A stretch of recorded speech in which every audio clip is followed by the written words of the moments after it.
Merhaba arkadaşlar, kanalıma hoş geldiniz. Bugün sizlerle bu yastık modelini yapacağım. Daha önce runner ve suplalarını paylaşmıştım ve tek parça yastık modelini de paylaşmıştım. Herkes bu yarım modelini bekliyordu ve merak ediyordu. Ben de sizler için bu yarım modelleri hazırladım. Bir adet uzun püskülsüz, bir adet kısa püsküllü olarak sizler için hazırladım. Yapılışı çok kolay. 2-3 saat içinde bitirebileceğiniz model. Gün içinde 3-4 tane yapabilirsiniz bu yastıklardan. Yastıklarımız tek parçadır. İstediğimiz zaman çıkarıp yıkayabilirsiniz arkadaşlar. Ben sade renk kullandım. Siz bunu farklı renk ve farklı iplerde kullanabilirsiniz arkadaşlar. Kanalıma hala abone değilseniz kanalıma ücretsiz abone olabilir. Zili açarak sıradaki videolardan anında haberdar olabilirsiniz arkadaşlar. Bu videomuzun daha çok kişilere erişmesi için bir like atarak videomuza destek olabilirsiniz. Benim yastığım 45'e 45 santim, istediğiniz ölçülerde yapabilirsiniz. Bu modeli yaparken çok fazla ip gitmedi. Kısa model için püskülüne ekstra bir ip gittiği için yaklaşık 200 metre kadar ip gitti. Uzun yastığa da yaklaşık olarak 250 metre kadar ip gitti. Onda püskül olmadığı için, biraz daha sıra eklediğimiz için, o yüzden o kadar ip gitti. Şimdi modelimizin yapılışına geçmeden önce bir like atarsanız sevinirim. Ben bu şekilde %100 koton ip kullandım. Bu markaları kullanıyorum. İpim bu şekilde %100 koton. Farklı iplerde kullanabilirsiniz. Benim kullandığım renk ekru. Ekru renk kullandım. Bu markada kullandığım 2 milimetre makrome ip. Bu şekilde koton makromede kullanabilirsiniz. Bu koton makromeyi ben suplada kullanmıştım. Bakın, suplaları yaparken 2 milimetre koton makrome kullanmıştım. Yastıkta da kullanırsanız bu şekilde duracak. Çok fazla fark durmayacak. Bu daha yumuşak olması için ben koton ip kullandım ama makrome de güzel duracaktır. Farklı iplerde tercih edebilirsiniz. Her ipte örnek farklı duracaktır. Daha kalın bir iple yaparsanız motifinizi bu kadar genişletmeyeceksiniz. Daha iri delikli, daha farklı duracaktır. İplere takılı kalmayalım. Elimizde hangi ip varsa o ipleri değerlendirebilirsiniz arkadaşlar. Penye iplerle, makrome iplerle, akrilik iplerle deneyebilirsiniz arkadaşlar. Sadece sıralarda değişiklik olabilir ve tığ numaralarında değişiklik olabilir. Benim kullandığım bu koton ve makrome iplerde İpin arkasında tığ önerisi 4 milimetre yazıyordu. O yüzden ben 4 milimetre kullanacağım. Sizin ipinize göre ve elinize göre bu tığ numarası değişebilir. Siz onu kendi ipinize ve el sıklığınıza göre istediğiniz tığ numarasını seçebilirsiniz. Püskülü de isteğe bağlı yapabilirsiniz. Şimdi modelimizin yapılışına geçebiliriz.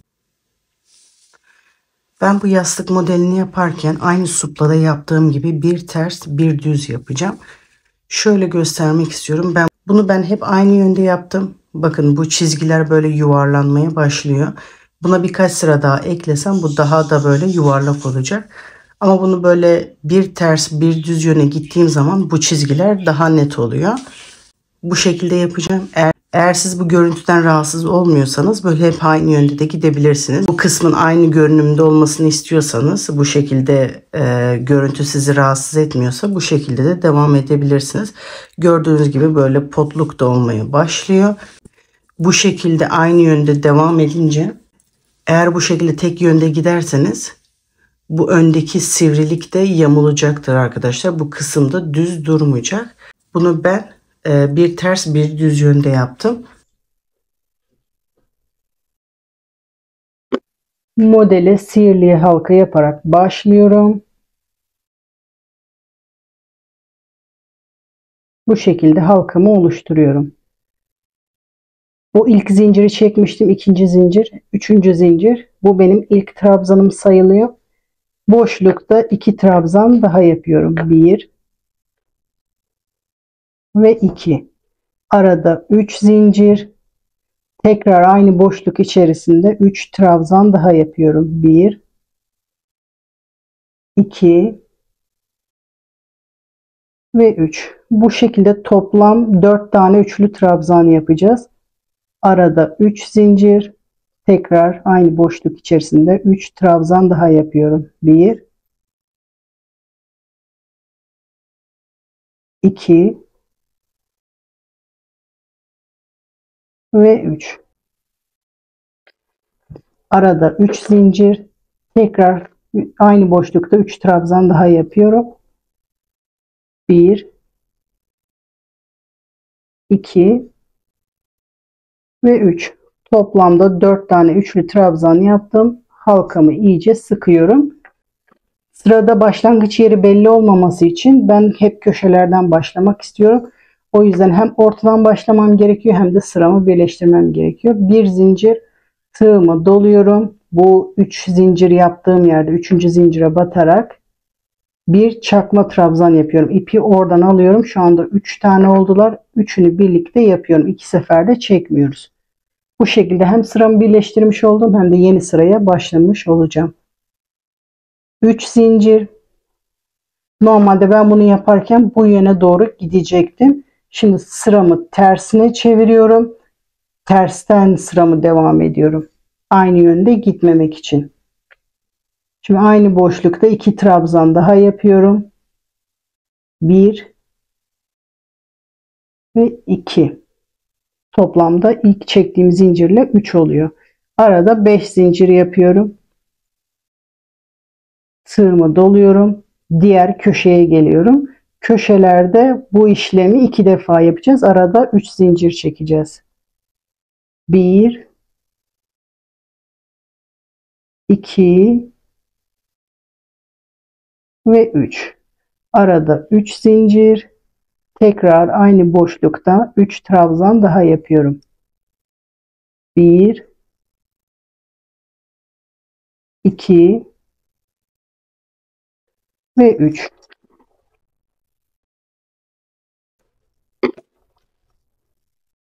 Arada 5 zincir yapıyorum. 1, 2, 3, 4, 5. Tekrar bu köşeye gelerek buradaki köşe işlemini yapıyorum. 3 trabzan. Şu anda 1 yaptım.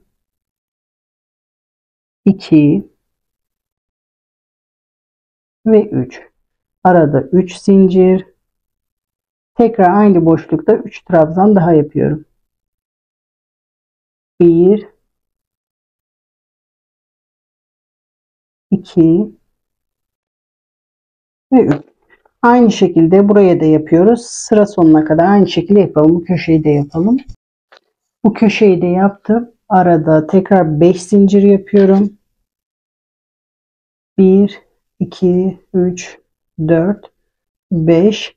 Tığıma doluyorum. Burada yarısını yapmıştık. Şimdi diğer yarısını yapıyoruz köşenin. Boşlukta 3 trabzan daha yapıyorum. 1, 2 ve 3.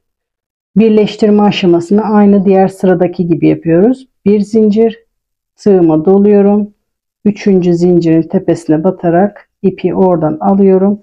Bir çakma trabzan yapıyorum.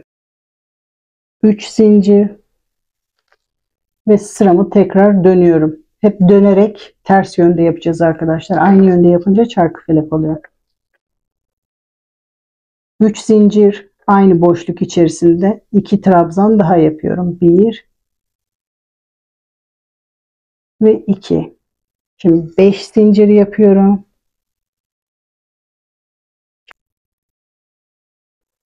Üçüncü zincirin içinden bir sık iğne yapıyorum.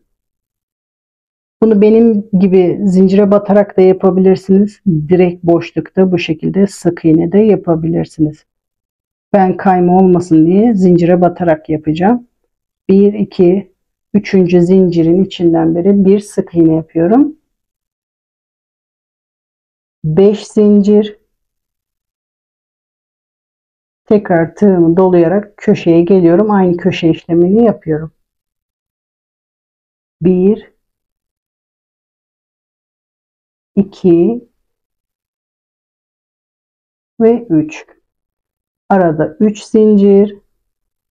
Tekrar tığımı dolayarak aynı boşluk içerisinde 3 trabzan daha yapıyorum. 1, 2 ve 3.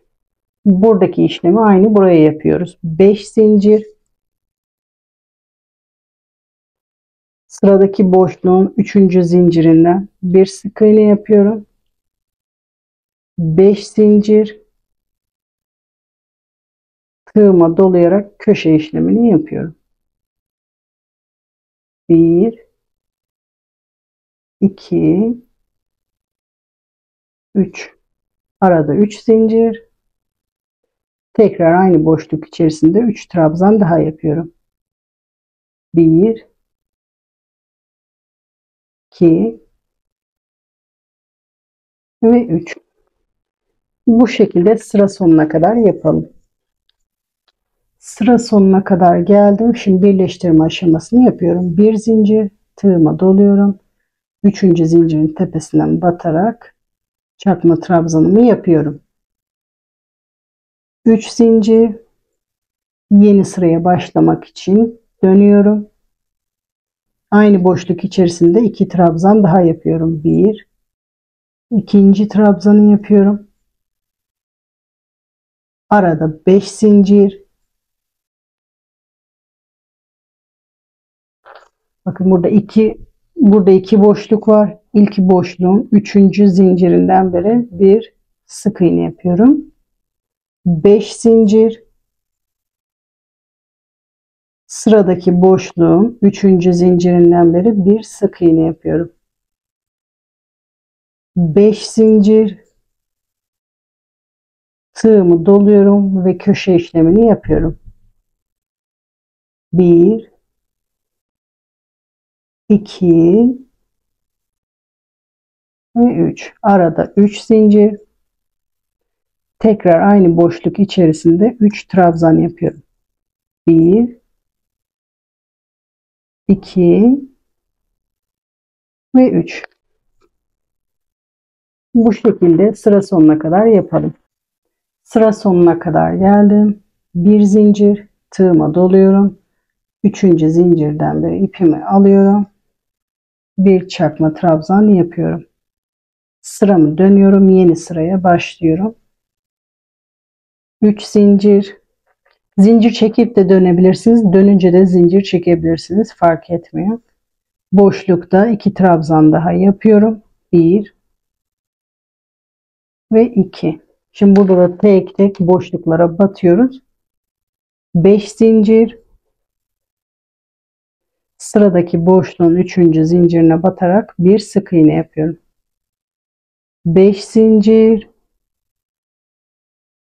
Sıradaki boşluğun 3. zincirine batarak bir sık iğne yapıyorum. 5 zincir. Sıradaki boşluğun 3. zincirine batarak bir sık iğne yapıyorum.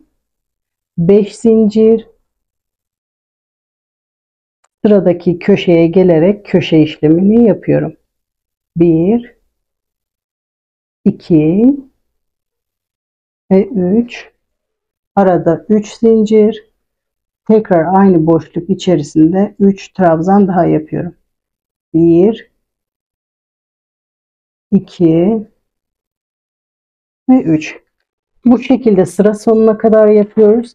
Aynı şeyi tekrar ediyoruz. Sıra bitince diğer tarafa dönüyoruz. Yeni sıraya o şekilde başlıyoruz. Bunu yapmak istediğimiz genişliğe kadar aynı şekilde yapalım. Şimdi dantelimi yapmak istediğim genişliğe kadar yaptım. Şu şekilde yastığın üzerinde de gösteriyorum. Dantelimin köşesini yastığın köşesine yerleştiriyorum.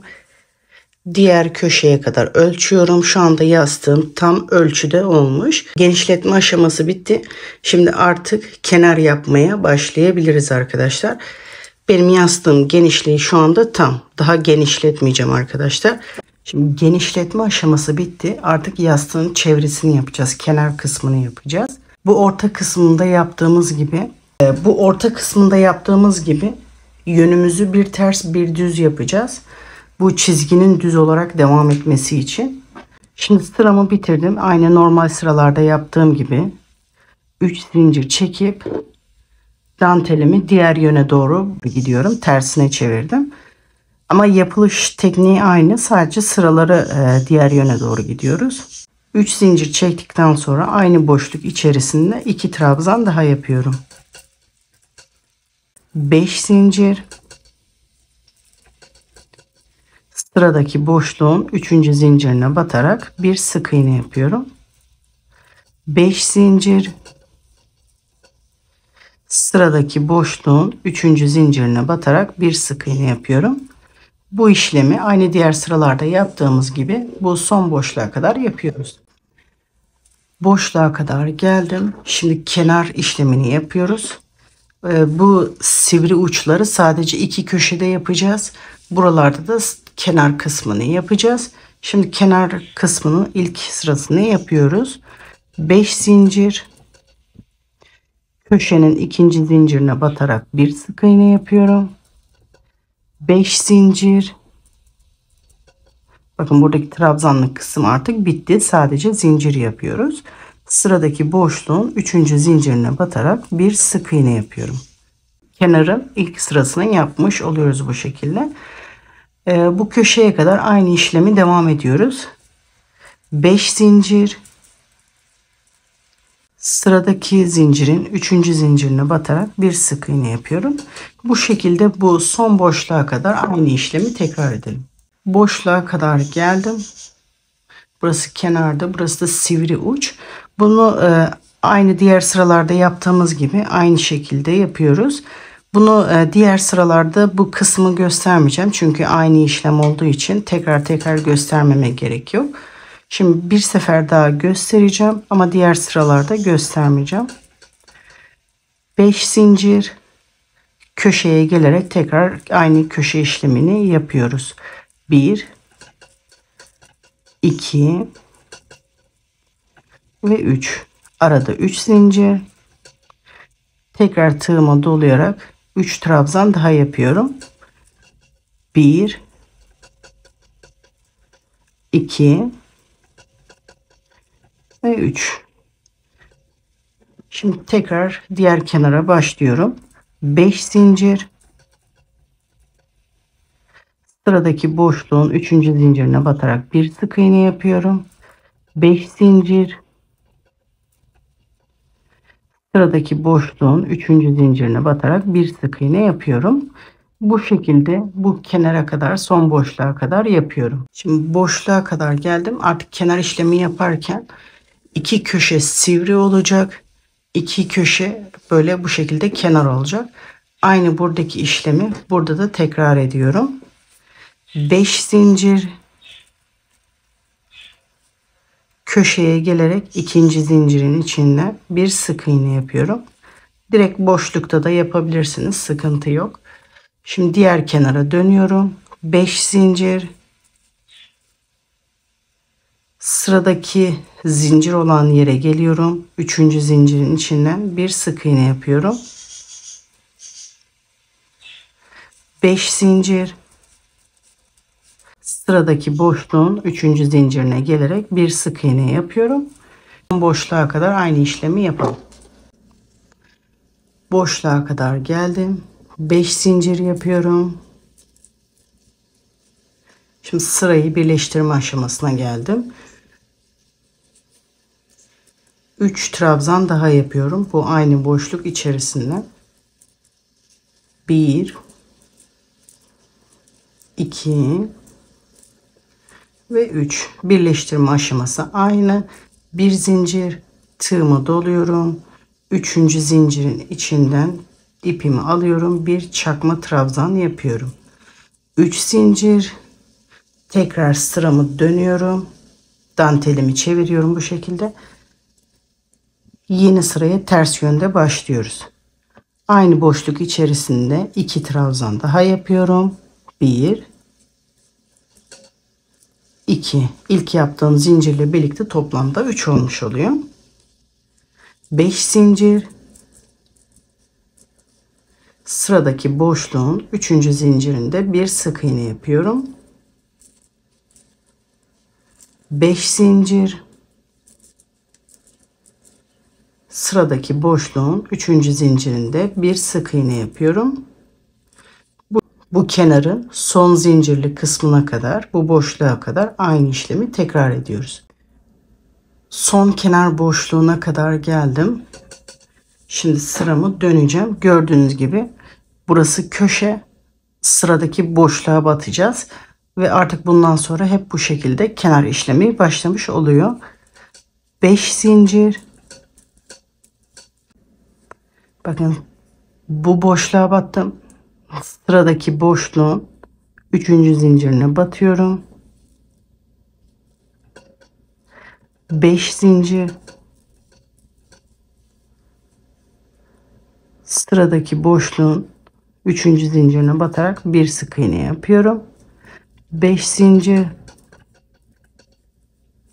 Sıradaki boşluğun 3. zincirine batarak bir sık iğne yapıyorum. Şimdi kenarımız oluşmaya başladı. Bu şekilde bu köşeyi de aynı yapıyoruz. Köşeyi tekrar göstermeyeceğim. Bu kenara kadar, bu boşluğa kadar aynı işlemi yapalım. Buraya kadar gelelim. Bu boşluğa kadar yaptım. Şimdi aynı diğer kenarda yaptığımız gibi 5 zincir çekip bu boşluğa geleceğim. 5 zincir. Şimdi diğer yöne dönüyoruz. Bu kenara başlıyoruz. 3. zincirin içinden bir sık iğne yapıyorum. 5 zincir. Sıradaki boşluğun 3. zincirine batarak bir sık iğne yapıyorum. Bu şekilde zincir çekmeye devam ediyorum. Bu son boşluğa kadar aynı işlemi yapalım. Son köşeye kadar geldim. Şimdi birleştirme aşamasını yapıyoruz. 5 zincir. Tığıma doluyorum. Aynı boşluk içerisinde 3 trabzan daha yapıyorum. 1 2 ve 3. Bir zincir çekiyorum, tığıma doluyorum. 3. zincirin içinden beri ipimi alıyorum. Bir çakma trabzan yapıyorum. 3 zincir. Dantelimi tekrar ters yöne doğru çeviriyorum. Yeni sıraya o şekilde başlıyorum. Aynı boşluk içerisinde 2 trabzan daha yapıyorum. 1 ve 2. Şimdi normal zincir yapmaya başlıyorum. 5 zincir. 3. zincirin içinden bir sık iğne yapıyorum. 5 zincir. Sıradaki boşluğun 3. zincirinden bir sık iğne yapıyorum. Bu şekilde kenara kadar, bu boşluğa kadar, bakın bu köşenin yanındaki bu boşluğa kadar aynı işlemi yapıyoruz. Bu boşluğa kadar geldim. Bakın köşenin ucundaki boşluğa yapmadım.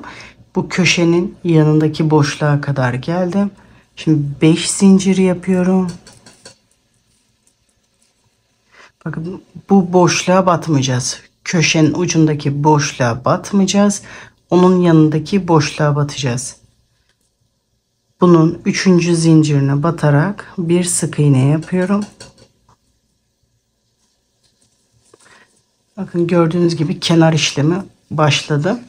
Bu kenar kısmının oluşması için buradan bir tane kesmemiz gerekiyor. Çünkü bu köşelerden çoğalıyor. Buradan da azaltmamız gerekiyor. O yüzden bir tane boşluğa batmayacağız. Diğer sırada da buna batmayacağız. Buradaki boşluktan direkt buradaki boşluğa batacağız. Bakın kenar kısmı oluşmaya başladı. 5 zincir. Sıradaki boşluğa batarak 3. zincire bir sık iğne yapıyoruz.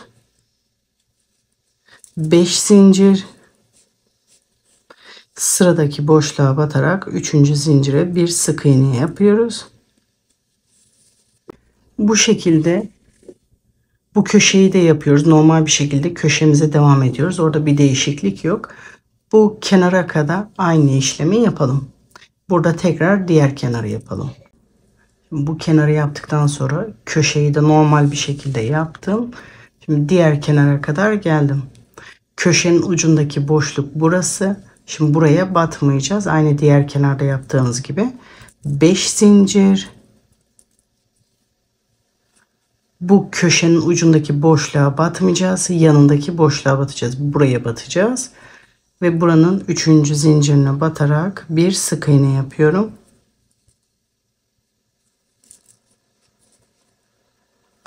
Beş zincir. Sıradaki boşluğun 3. zincirine batarak bir sık iğne yapıyorum. Buranın da kenar işlemini yapmış olduk. Aynı şekilde zincir yapmaya devam ediyoruz. Sıra sonuna kadar yapalım. Sıra sonuna kadar geldim. Şimdi birleştirme işlemini yapıyoruz. 5 zincir, köşeye gelerek diğer 3 trabzanı yapıyoruz. 1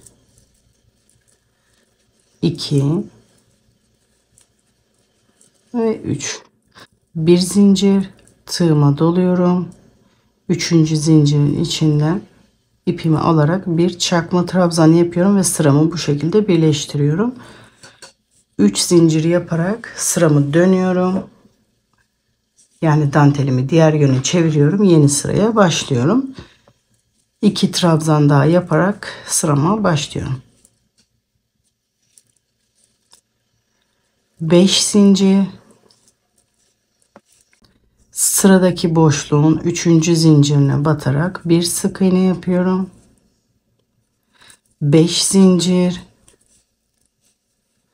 sıradaki boşluğun 3. zincirine batarak bir sık iğne yapıyorum.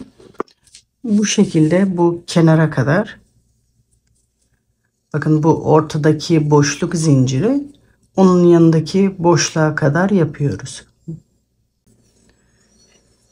Bu çektiğim zincirin yanındaki boşluğa kadar geldim. 5 zincir,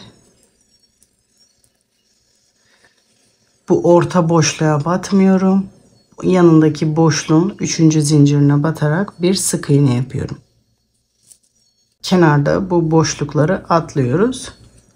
5 zincir, sıradaki boşluğun 3. zincirine batarak bir sık iğne yapıyorum.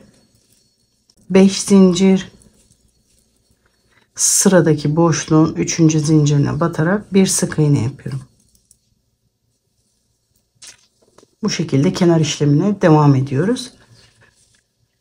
Bu köşeyi de normal diğer sıralarda yaptığımız gibi yapıyoruz. Bu kenara kadar, bu boşluğa kadar yapalım. Yastığımız bu şekilde oluşmaya başladı. Az önce bu kenarı yapmıştık. Köşeyi yaptım. Diğer kenara kadar geldim. Diğer kenarda da aynı. Bu ortadaki boşluğa batmayacağız. Yanındaki boşluktan direkt bu boşluğa batacağız. 5 zincir. Bu boşluğa batmıyorum. Bu boşluğa batarak 3. zincirine bir sık iğne yapıyorum. 5 zincir, sıradaki boşluğun 3. zincirine batarak bir sık iğne yapıyorum. 5 zincir çekerek sıradaki boşluğa batıyorum. 5 zincir, sıradaki boşluğun 3. zincirine batarak bir sık iğne yapıyorum. Eğer aradaki bu genişlik hoşunuza gitmiyorsa bu kenar kısımdaki zincirleri 3 tane de zincir yapabilirsiniz isteğe bağlı olarak. Şimdi bu boşluğa kadar aynı işlemi devam ediyoruz sıra sonuna kadar. Sıra sonuna kadar geldim. 5 zincir. Bu ilk başlangıçta yaptığım boşluğun içinde 3 trabzan daha yapıyorum. 1 2, tekrar aynı boşluk içerisinde 3. trabzanı yapıyorum. Bir zincir, tığımı doluyorum. 3. zincirin içinden bir çakma trabzan yapıyorum. 3 zincir, dantelimi diğer yöne çeviriyorum. Yeni sıraya başlıyorum. 2 trabzan yapıyorum. 5 zincir, sıradaki boşluğun 3. zincirine batarak bir sık iğne yapıyorum. 5 zincir, sıradaki boşluğun 3. zincirine batarak bir sık iğne yapıyorum. Bu şekilde bu kenara kadar aynı işlemi yapalım. Bu boşluğa kadar aynı işlemi yapalım. Kenara kadar geldim. 5 zincir. Bu boşluğa batmayacağım. Sıradaki boşluğa batarak 3. zincirine bir sık iğne yapıyorum. 5 zincir. Sıradaki boşluğun 3. zincirine batarak bir sık iğne yapıyorum.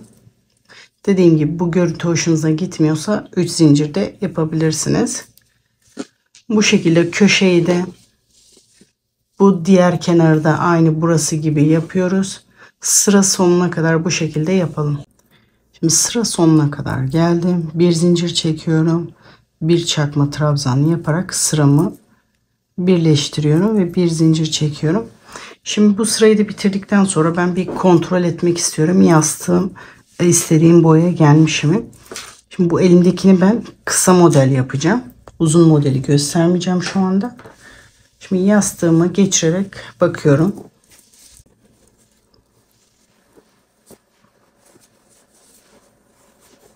Yastığımı taktım. Ölçüyorum. Ben yeterli ölçüye gelmişim. Çünkü bir sırada kenar oyası ekleyeceğim. Bir de ucuna püskül takacağım. Bu benim için yeterli bir ölçü. Eğer siz bunu püskülsüz uzun yapacaksanız bu köşe buraya gelene kadar hesaplayın. Bir de kenar oyası eklenecek. Bu şekilde yere değmeyecek şekilde ayarlayalım. Bu benim kısa modelim. Uzun modeli de ben yastığa geçirdim. Bakın uzun modelde bu şekilde oya kısmı yere gelene kadar, buna püskül takmayacağım için o yüzden uzun yaptım. Püskül yapacağımı kısa yapıyorum. Siz de bu şekilde ölçerek yapmak istediğiniz uzunluğa kadar yapabilirsiniz. Şimdi bu benim kısa yastığım. Artık buna kenar oyasına başlayabilirim. Eğer buna kenar oyası başlayacaksak birleştirme aşamasını bu şekilde yapmıyorum. Ben direkt bu kenardan başlamam gerekiyor. O yüzden hiç zincir çekmiyorum. Tığımı doluyorum. Bu üçüncü zincirin içinden bir trabzan yapıyorum. Normal bir trabzan yapıyorum. Çünkü buradan başlamak için. Şimdi kenar oyasına başlıyorum. 3 zincir. Bu benim ilk trabzanım sayılıyor. Toplamda 5 trabzan yapıyorum bu zincirle birlikte. 1 2 3, bu zincirle birlikte 4. Normal trabzan 4 tane yaptım. İlk zincirle birlikte toplamda 5 oluyor.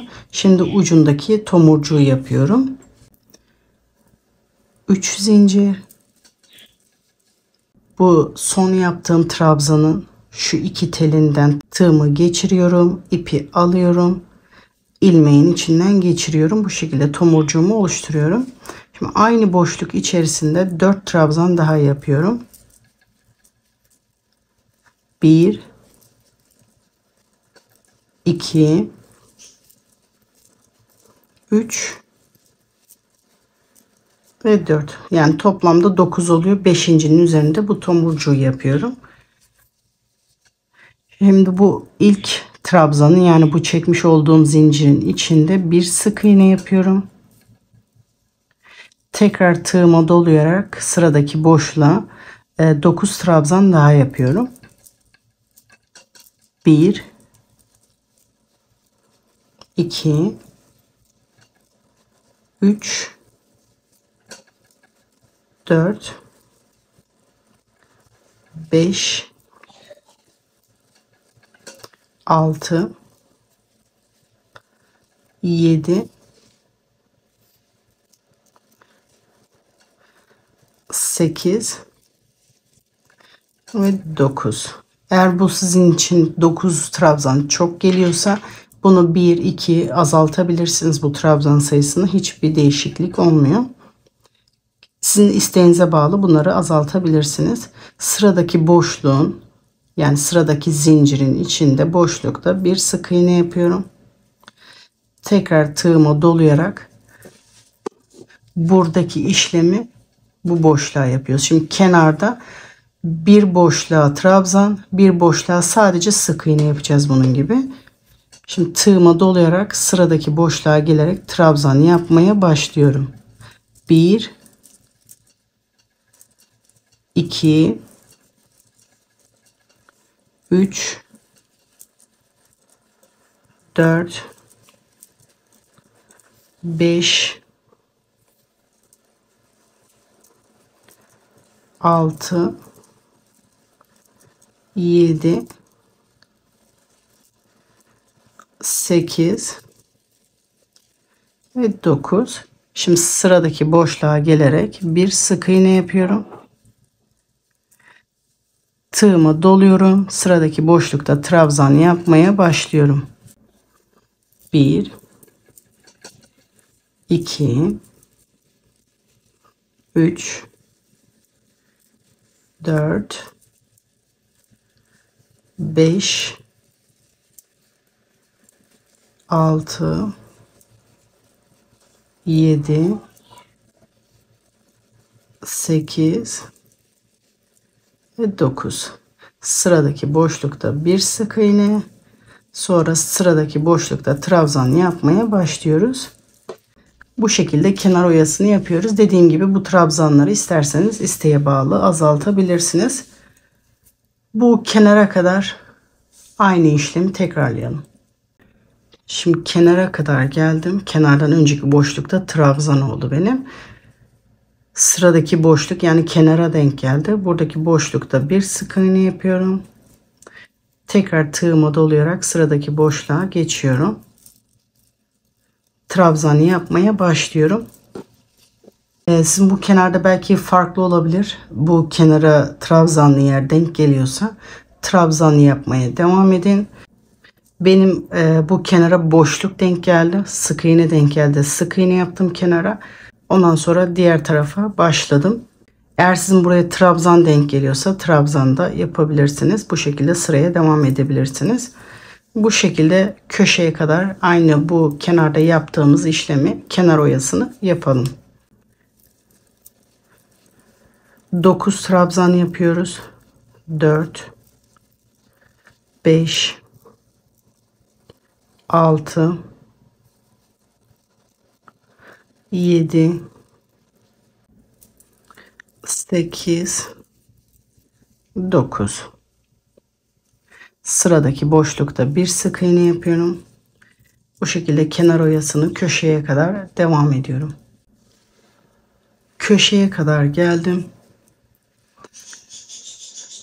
Ben bu boşlukta sık iğne yaptığım için şu anda benimki denk geldi. Eğer siz burada trabzan yaptıysanız burada sık iğne olup buraya direkt köşeye de başlayabilirsiniz arkadaşlar. Yani bu işlem burada olabilir. Sonra direkt köşeye başlayabilirsiniz. Batacak boşluğum olmadığı için bu trabzanların 3. trabzanın üzerine batarak bir sık iğne yapıyorum. Bu köşede köşeye yapmaya başlıyorum. Tığımı doluyorum. İlk önce 5 trabzan yapıyorum. 2 3 4 ve 5. Şimdi tomurcuk kısmını yapacağım. 3 zincir. Bu son trabzanın bu tellerinden tığımı geçiriyorum. İpi alıyorum. İlmeğin içinden geçirerek burada tomurcuk olmasını sağlıyorum. Şimdi 5 trabzan yaptım. 4 trabzan daha yaparak köşeyi bitiriyorum. 1 2 3 ve 4. Eğer bu tomurcuk hoşunuza gitmediyse normal düzde yapabilirsiniz. Onda sıkıntı yok. Trabzanın tepesine batarak bir sık iğne yapıyorum. Tığıma dolayarak burada trabzan yapmaya başlıyorum.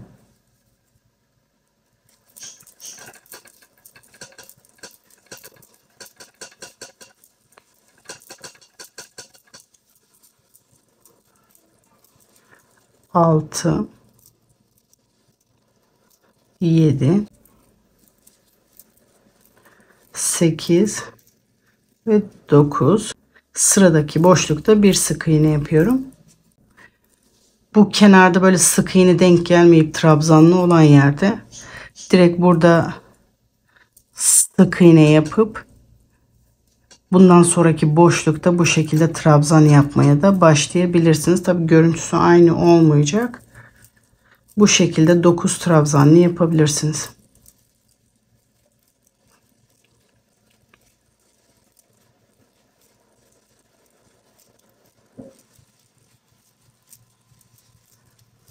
Dokuz trabzan yaptım. Sıradaki boşlukta bir sık iğne yaptım.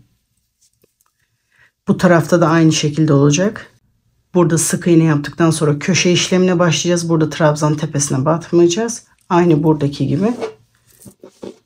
bu şekilde yapabilirsiniz. Eğer bu köşe kenar denk gelmiyorsa. Ama benim denk geldiği için bu şekilde yapıyorum. Bu kenarı da diğer kenarda yaptığımız gibi nasıl denk geliyorsa o şekilde yaparak sıra sonuna kadar yapıyoruz. Şimdi sıra sonuna kadar geldim. Bu 3. trabzanın tepesine batıyorum. Hem bunu birleştireceğim hem de burayı bu uç kısmını burada birleştirmek istiyorum. 3. zincirin içinden tığımı geçirip ipi alıyorum. İyice sıktırıyorum. Bu ilmeğin içinden geçiriyorum. Bu ilmeğin içinden de geçiriyorum. Bir zincir çekerek burayı da bu şekilde birleştirmiş oluyorum. Şimdi bu ipimi burada kesip arkada saklıyorum. Arkada saklıyoruz bunu. Şimdi dantel kısmının yapılışı bu kadar. Bunu püskül yapmak isteyenler püskül yapılışını da ekleyeceğim. Oradan izleyebilirsiniz. Bu şekilde sade de kullanabilirsiniz. Ucuna püskül de takabilirsiniz. Püskül yapılışına geçebiliriz. Püskül yaparken ben elimde yapacağım. İlk önce şu kadar uzunlukta 2 parça ip kesiyorum.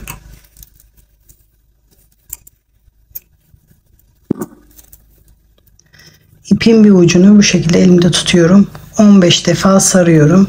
1, 2, 3, 4, 5, 6, 7, 8, 9, 10, 11, 12, 13, 14 ve 15. İpimi kesiyorum. Tek ipimi alıyorum. Sardığım ipin içinden geçiriyorum. 2 sefer düğüm atıyorum. Sıkı düğüm atıyorum.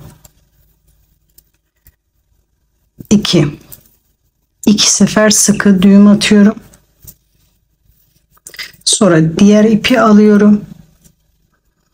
Bir ucunu püskülümün boyunca böyle tutuyorum. Yaklaşık 2 santim kala parmağımı böyle sıkıca bastırıyorum.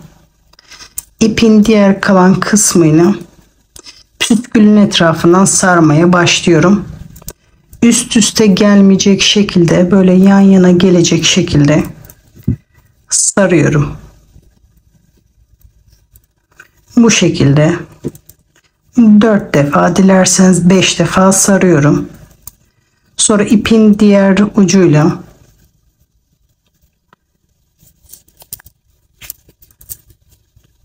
İki sefer düğüm atıyorum. 300.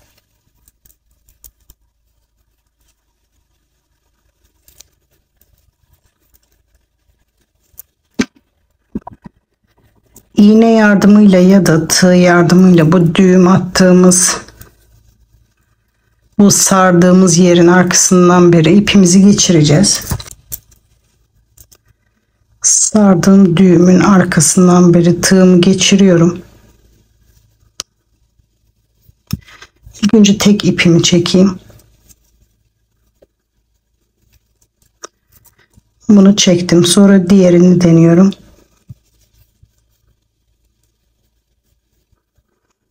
Diğerini de çektim.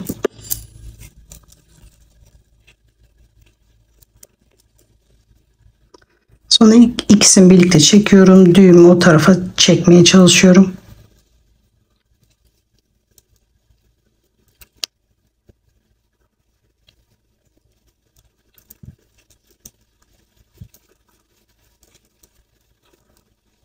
Ve bu şekilde oluyor. Sonra püskülümüzün boyunu da ayarlıyoruz.